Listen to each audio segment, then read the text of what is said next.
Em um passado distante, foram escritos 4 livros sagrados do conhecimento da arquitetura clássica, por 4 grandes pensadores. Eles eram Summerson, Johnson, Benevolo e Mulford. Suas criações atribuíram conhecimentos a todos sobre o mundo clássico da arquitetura.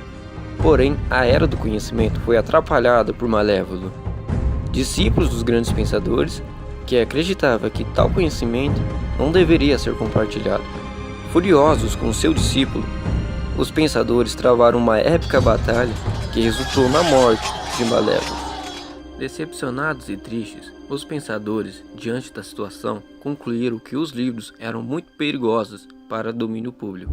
Então foram obrigados a esconder seus legados, que só seriam encontrados por quem fosse digno de tal conhecimento. Certo dia, 4 amigos estavam escavando o terreno de sua universidade para realizarem seus estudos geológicos, até que encontraram um pequeno baú, e nele continham 4 livros escritos por pensadores do passado. Ao lerem esses livros, os amigos viram que possuíam informações importantíssimas sobre a antiguidade e a arquitetura clássica. Vendo um deles que os livros contribuíram para as aulas de história, disse: Gente, precisamos compartilhar todo esse conhecimento que estava escondido. Vamos mostrar isso para a professora Valéria. O que está escrito aqui será conteúdo para as próximas aulas. Ela irá adorar. Olá, professora Valéria. Olha o tesouro que a gente encontrou.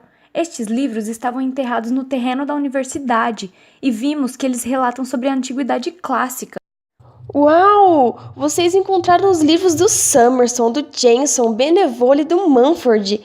Esses livros, eles foram escondidos há 1 século atrás. Neles estão descritos tudo o que eu preciso para explicar o conteúdo da próxima aula. Boa noite! Graças aos meus queridos alunos Alana, Danilo, Luana e Jaqueline, que encontraram os livros dos grandes pensadores no passado, consegui montar uma aula maravilhosa para essa noite. Iremos falar sobre a antiguidade clássica.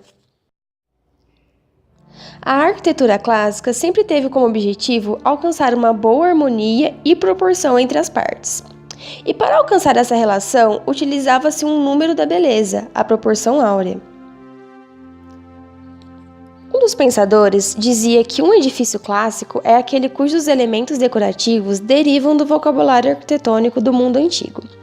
Esses elementos são facilmente reconhecíveis, como os 5 tipos de coluna, os tratamentos padronizados de aberturas e frontões, ou séries as padronizadas de ornamentos, que são empregados nos edifícios clássicos.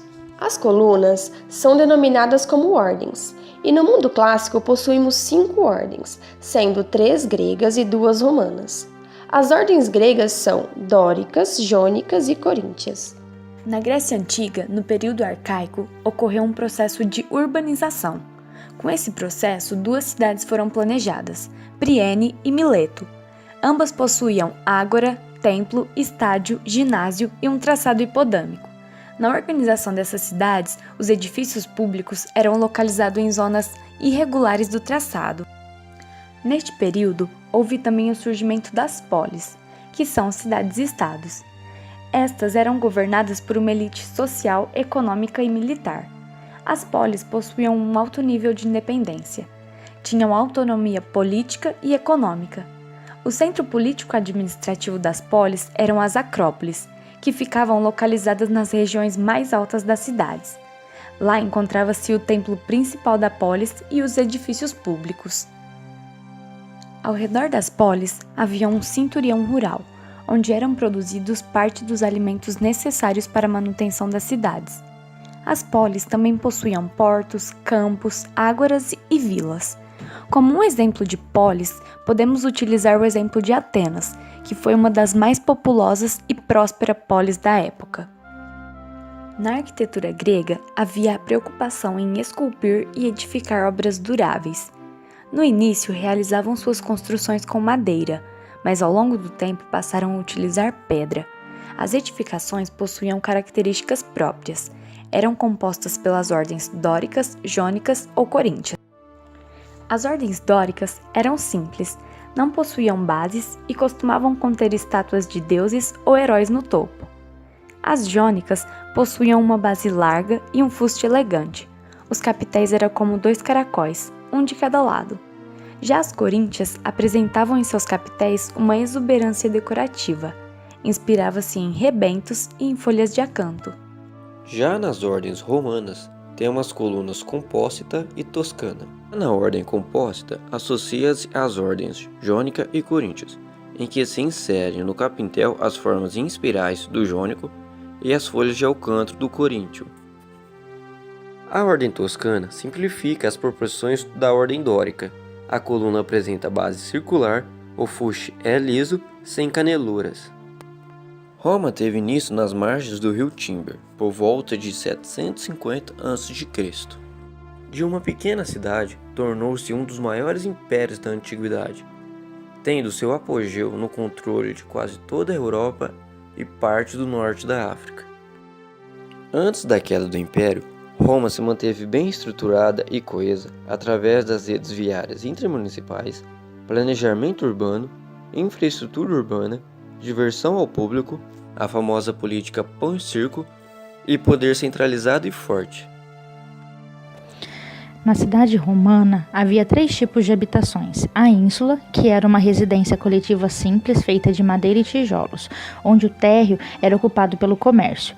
O primeiro andar com o pé direito mais alto era destinado à classe alta, já o segundo e terceiro andar era para a plebe e escravos libertos, com o pé direito mais baixo e a mobília mais simples. A Domus Italica era destinada aos patrícios, uma residência horizontal onde a fachada tinha, além da entrada, área para o comércio. Ao entrar tínhamos o átrio e em seu centro o implúvio, com abertura zenital. O átrio dava acesso às alas e cubículos, tablinium, triclinium, e esses davam acesso à colina e viridárium. Nem todos tinham banheiros, e alguns continham o peristilo, um jardim colunado. Para essas domos, damos o nome de domus helenizado. Já as vilas eram casas de campo da mais alta sociedade, com os mesmos elementos das domos, só que eram muito maiores.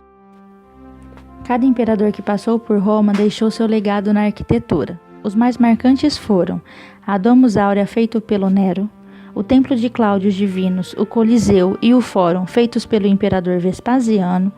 Trajano fez seu fórum, o mercado, pontes e infraestrutura.